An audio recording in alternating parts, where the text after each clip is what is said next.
Assalamualaikum warahmatullahi wabarakatuh. Alhamdulillah, salatu wassalamu ala rasulillah, amma ba'd. Kaum muslimin yang dirahmati Allah subhanahu wa ta'ala, untuk orang-orang yang sering menziarahi makam-makam yang dianggap makam yang mempunyai barokah, makam yang mempunyai keberkahan, sehingga sering ngalap barokah di kuburan-kuburan tersebut, maka sebaiknya menyimak video penjelasan dari Ustadz Yazid bin Abdul Qadir Jawas ini. Orang-orang yang berdoa meminta kepada Allah, kenapa mereka masih minta? Di Indonesia ini masih banyak gak orang yang berdoa meminta kepada Allah? Banyak. Mereka datang ke kubur-kubur yang dianggap kubur wali songo, dan kuburan yang dianggap keramat oleh mereka, kuburan yang kata mereka mengandung barokah. Nggak ada dalam Islam kuburan yang keramat, kuburan mengandung barokah, nggak ada di muka bumi, tidak ada sama sekali, nggak ada. Kemudian mereka datang ke sana. Seandainya mereka orang soleh, betul orang soleh, nggak bisa mereka mengabulkan doa, nggak bisa. Mereka mendengar pun nggak bisa. Seandainya mereka mendengar kata Allah, nggak bisa menjawab. Kan di sini Allah sebutkan di sini, "Mala yastajibu lahu nggak bisa menjawab, nggak bisa mengabulkan sampai hari kiamat. Makanya kebodohan yang paling bodoh dan kesesatan yang paling sesat orang-orang yang datang berbondong-bondong ke kubur para wali untuk minta di sana. Kalau ziarah kubur boleh, perhatikan ini, jangan salah paham. Tolong perhatikan, dengarkan baik-baik, jangan salah paham. Kalau ziarah kubur ke kuburan kaum muslimin boleh, dianjurkan oleh Nabi Muhammad SAW. Ziarah kubur ke kuburannya pemakaman kaum muslimin boleh, sunnah, dianjurkan oleh Rasulullah SAW. Kata Nabi, kuntu nahaitukum an ziyaratul kubur fazuruha fa inna tudzakirukumul akhirah. Kata Nabi, aku pernah melarang kalian untuk ziarah kubur, sekarang boleh kamu ziarah kubur, karena ziarah kubur mengingatkan kalian kepada akhirat. Dalam riwayat yang lain disebutkan bahwa ziarah kubur mengingatkan kalian kepada kematian. Ziarah kubur kaum muslimin boleh, tapi ziarah kubur yang dilakukan oleh mereka ini, datang ke kuburan wali dengan niat kuburan itu mengandung barokah, bahwa orang itu soleh, suci, bisa mengangkat doa mereka ke langit kepada Allah sebagai tawasul. Mereka minta, ada yang menjadikan mereka sebagai wasilah kepada Allah, ada yang menjadikan mereka sebagai syafaat kepada Allah, ada yang mereka menjadikan mereka sebagai Tuhan yang mereka minta kepada penghuni kubur itu. Ini kenyataan yang dilakukan oleh orang-orang yang ziarah kubur ke kuburannya para wali. Dan ini kalau Anda perhatikan, kerusakannya luar biasa ini. Karena masalah akidah, masalah tauhid, mereka memalingkan ibadah kepada selain Allah yang Allah tidak redha selama-lamanya. Di dalam buku atau kitab Ushulus Salatah oleh Syekh Muhammad bin Abdul Wahab dikatakan, innallaha la yarda ay yushraka ma'ahu ahadun fi ibadatihi, la malakun muqarrabun wala nabiyyun mursal. Allah tidak redha selama-lamanya apabila Allah disekutukan dengan makhluknya, apakah dengan malaikat yang dekat atau dengan nabi yang diutus. Allah nggak redha. Maksudnya kalau ada orang yang berdoa meminta kepada malaikat Jibril, minta kesembuhan, minta rezeki, minta dimudahkan urusan, Allah nggak redha. Karena malaikat Jibril nggak bisa mengabulkan doa yang mengabulkan Allah. Atau kepada Nabi yang diutus, orang datang ke kuburannya Nabi Muhammad SAW, minta kepada Nabi Muhammad SAW supaya dimudahkan rezekinya, supaya dimudahkan jodohnya, supaya dagangannya laris, supaya segala macam. Allah nggak redho. Kenapa? Doa itu wajib dipanjatkan dan hanya ditujukan kepada Allah saja, tidak kepada yang lain. Allah nggak redho. Hatta kepada orang yang paling soleh, Nabi Muhammad SAW, orang datang kepada kuburan beliau minta, Allah nggak redho. Makanya nggak ada seorang sahabat pun yang datang ke kuburan Nabi untuk minta sesuatu, tidak ada. Tidak ada seorang sahabat pun radhiyallahu anhum ajmain yang datang ke kuburan Nabi untuk minta sesuatu, tidak ada sama sekali. Mereka berdoa langsung kepada Allah. Begitu juga setelah wafatnya Khulafaur Rasyidin, nggak ada orang datang. Tapi belakangan di abad kedua, ketiga mulai, siapa yang melakukan pertama kali penyembahan kepada kubur yang dikeramatkan? Pertama kali di muka bumi Syiah. Pertama kali, laknatullah alaihim. Pertama kali Syiah. yang menyesatkan kaum muslimin. Mereka katakan kubur imamnya, kemudian kubur Husain mereka sembah, mereka tawaf di situ. Itu pertama kali. Sunnahnya orang Syiah, sunnah sayyi'ah, sunnah jahiliyah yang mereka lakukan. Bukan sunnah hasanah, sunnah sayyi'ah. Mengajak orang untuk menyembah kubur. Setelah itu diikuti oleh apa? Diikuti oleh yang kedua, torekot sufiyah. Yang pertama Syiah, lanatullah alaihim.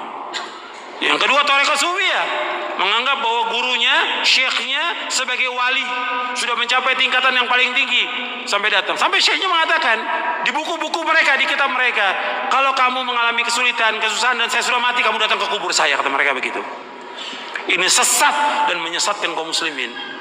Anda melihat sekarang tambah banyak orang yang pertama kali mulai kuburan itu disembah, kemudian dibangun kubur di dalam masjid. Itulah orang-orang Syiah. Nggak akan bertemu dalam Islam antara kuburan dengan masjid selama-lamanya, tidak akan ketemu dalam Islam. Adapun kuburan Nabi Sallallahu Alaihi Wasallam itu di luar masjid. Kemudian pada Khalifah zaman Abdul Malik dibongkar, dimasukkan, dan sahabat sudah mengingkari yang masih hidup pada zaman itu. Nggak bisa bersatu dan beda kuburan Nabi. Karena apa? Nggak mungkin kuburan Nabi akan dibongkar, dipindahkan ke Baqi, nggak mungkin. Karena Nabi nggak mau. Kalau di Baqi akan disembah oleh manusia. Makanya Nabi dibedakan, khusus untuk Nabi dikuburkan di tempat itu dengan dua sahabatnya, Abu Bakar dan Umar. Adapun kuburan yang lain nggak boleh, nggak bisa bersatu antara masjid dengan kuburan selama-lamanya. Yang pertama kali Syiah. Karena ini perbuatan siapa? Perbuatannya orang-orang Yahudi dan Nasrani.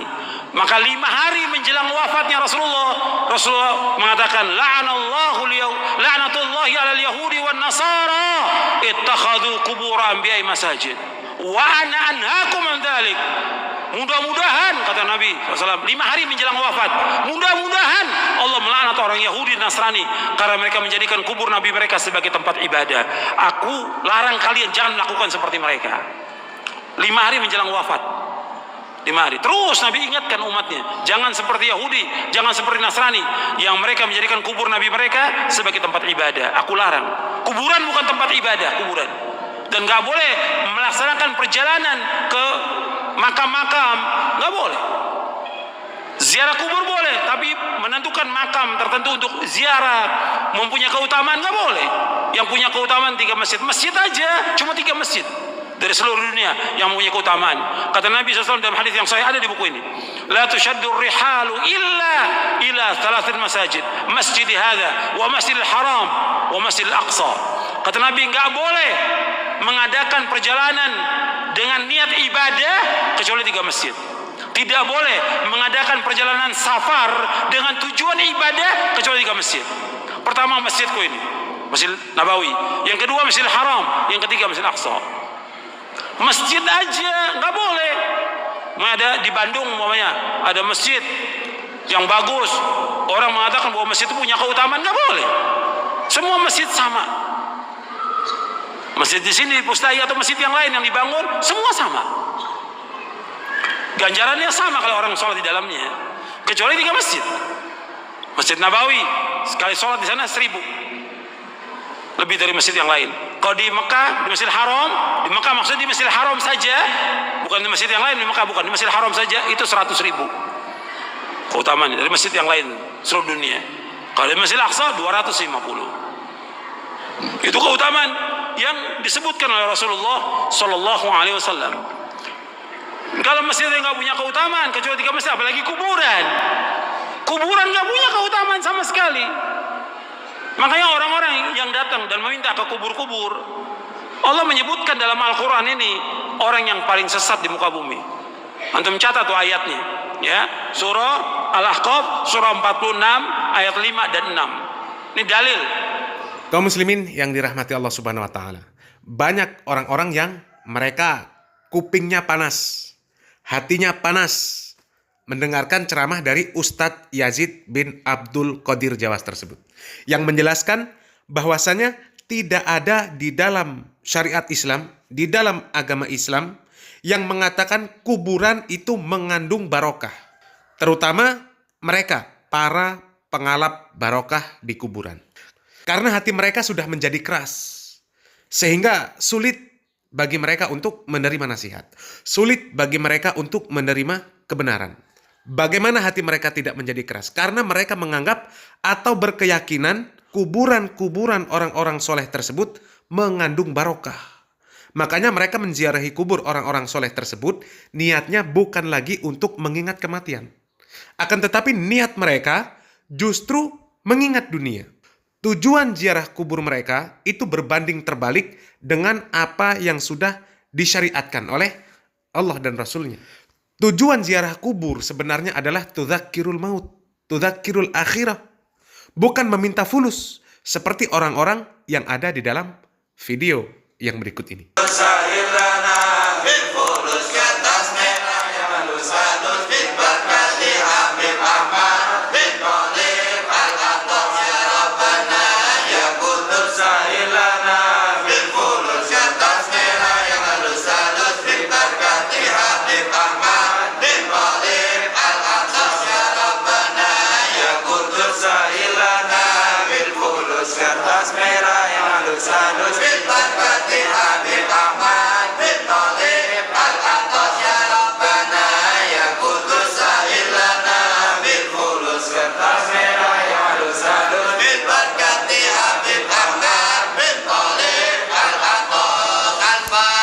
Kaum muslimin yang dirahmati Allah Subhanahu wa taala.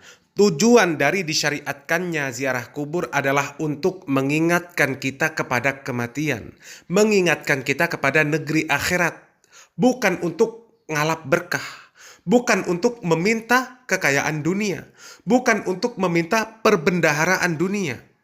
Itu menyelisihi syariat ziarah kubur yang telah ditetapkan oleh Rasulullah Shallallahu Alaihi Wasallam. Di dalam hadis riwayat Tirmizi, Rasulullah Shallallahu Alaihi Wasallam mengatakan, "Nahaitukum an ziyaratil kubur, fazuruha, fa innaha tudzakirul akhirah." Dahulu aku melarang kalian dari berziarah kubur, maka sekarang berziarahlah, karena hal itu mengingatkan kita akan negeri akhirat. Kemudian di dalam riwayat Ibnu Majah dari jalan Ibnu Mas'ud ada tambahan wa tuzahidu fid dunya, dan membuat zuhud terhadap dunia. Jadi ziarah kubur adalah untuk mengingatkan kita kepada akhirat, untuk mengingatkan kita kepada kematian, agar kita zuhud terhadap dunia. Bukan untuk sebaliknya. Ziarah kubur untuk berangan-angan hidup yang panjang, berangan-angan hidup menjadi orang kaya, berangan-angan untuk ditambahkan harta. Jadi tujuan ziarah kubur itu mengingatkan kita kepada kematian, bukan membuat kita semakin tamak, semakin rakus terhadap perbendaharaan dunia. Dengan adanya video dari Ustadz Yazid tersebut, ini kita berharap semoga mereka para pengalap berkah di kuburan, mereka segera diberikan kesadaran dan kembali mereka berziarah kubur sesuai dengan apa yang ditetapkan, disyariatkan oleh Rasulullah Shallallahu Alaihi Wasallam. Semoga bermanfaat. Barakallahu fikum. Wassalamualaikum warahmatullahi wabarakatuh.